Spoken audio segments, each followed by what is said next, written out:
Since smartphones have been a thing, I've always liked the idea of having a wallet and a case all in one, because I was always thinking, I'm like, this is big enough where if you put a case up here, you can put cards in there.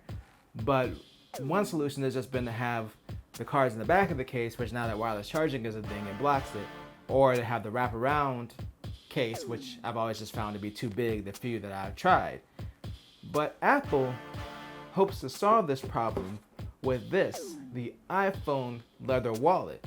And we're gonna have a look at it today in another super cool unboxing.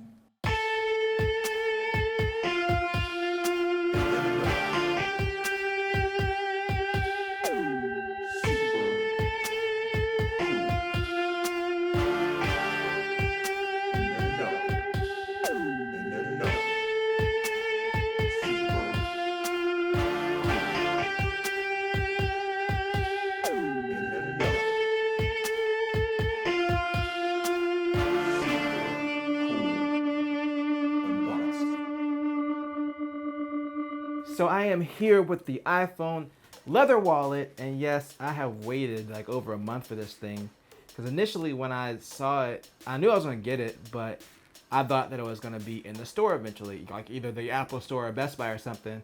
So when the pre-orders went up for the regular iPhone 12 and 12 Pro, I was like, I'll just wait until they get this in the store, but then it never happened, so I didn't actually order it until like a week after it came out, because I gave up at that point, and then it was like a month out for the order. So I just got it this week. And yes, this is the Baltic Blue. Jeff is getting the California Poppy one, but that's not here yet. But I gotta open mine up, and I might as well do it on video.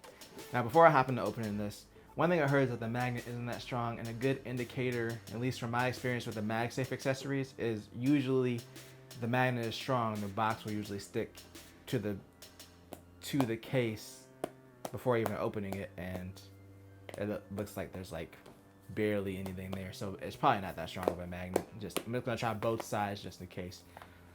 But yeah, $60 for this thing, and ultimately I don't really care that much if the magnet's strong. I've got this because I wanted to try a minimalist wallet. I always see the advertisements on YouTube like Ridge Wallet and all that kind of stuff. And I've been interested for a while in trying a minimalist wallet, and that's pretty much what this is, because from what I understand, you can't really get more than like 2 or 3 cards in here. Why can't I get this thing open? There it goes. Here we are after fighting to get that slid out. So this is the wallet. It is actually pretty small, but it's pretty hefty. Like, it's got a good weight to it, but it might be because of these cardboard inserts that are in here. And let's just see what else we got. Just kind of some design by Apple, so it might interfere with some medical devices because of magnets and whatnot. There's more information on apple.com, so that's pretty much just all that's in the packaging. It's just the wallet, the design by Apple in California thing, and yep, that's pretty much it. So let's just do a quick overview of the wallet itself. So you have the front of it, which has the Apple logo, and then the back of it, you just have the hole to slide your cards out. So this has like a little indicator that you want to slide up.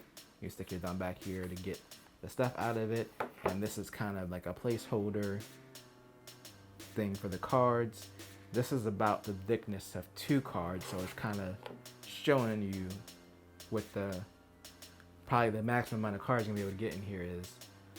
So yeah, it's pretty thin, and really, if you could fit 3 cards in here, me personally, I never leave the house without my ID, like my driver's license. So that's automatically going to be 1 card. So maybe a driver's license and 1 other card, but we'll have to see.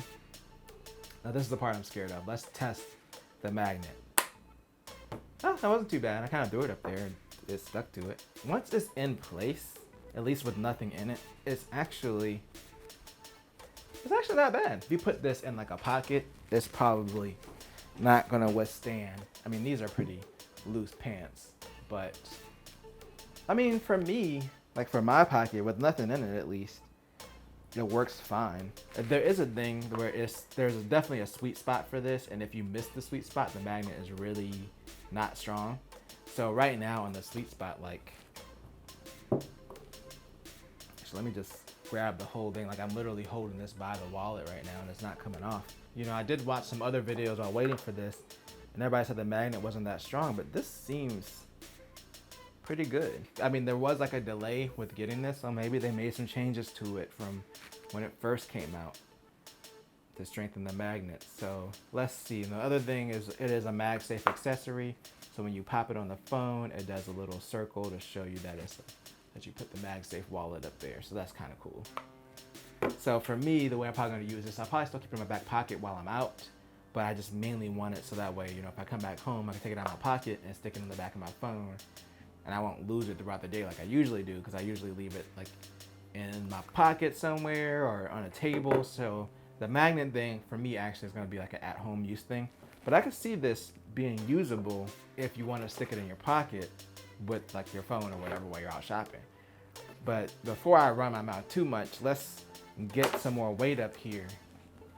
Let me stick a couple cards in here. Let's say I'm fully invested in the Apple ecosystem. I have my titanium Apple card here.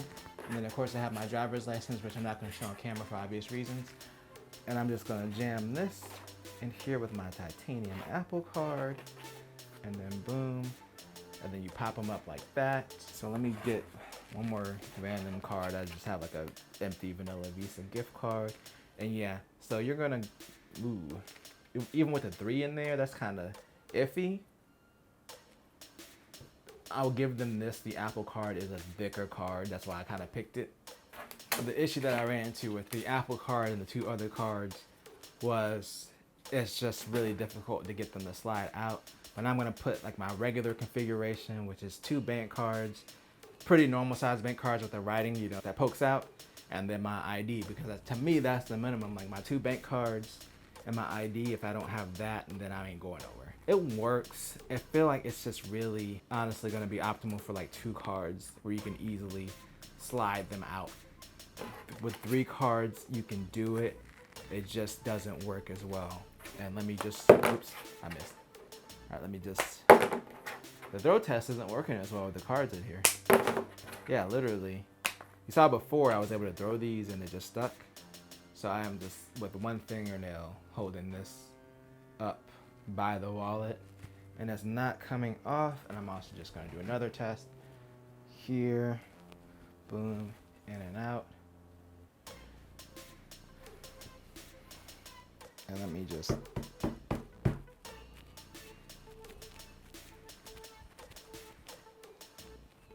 but yeah, so far, my first impressions, the magnet seems really strong. Like, I'm surprised because the other videos I watched made it seem like it was weak. But like I said, I did have to wait over a month for this. So maybe they've made improvements since the first models or the first few went out. It's not gonna be a wallet that holds a lot. Like, this is really a minimalist wallet. Like, I would say if you just have like, your ID and your 1 bank card that you take with you and that's all you need, that this wallet would probably work for you. If you have a bunch of stuff, like if you have your cards and then you also carry around like loose change or dollar bills or something like this, is not gonna work for you. It's not enough space. I mean, personally, I like it.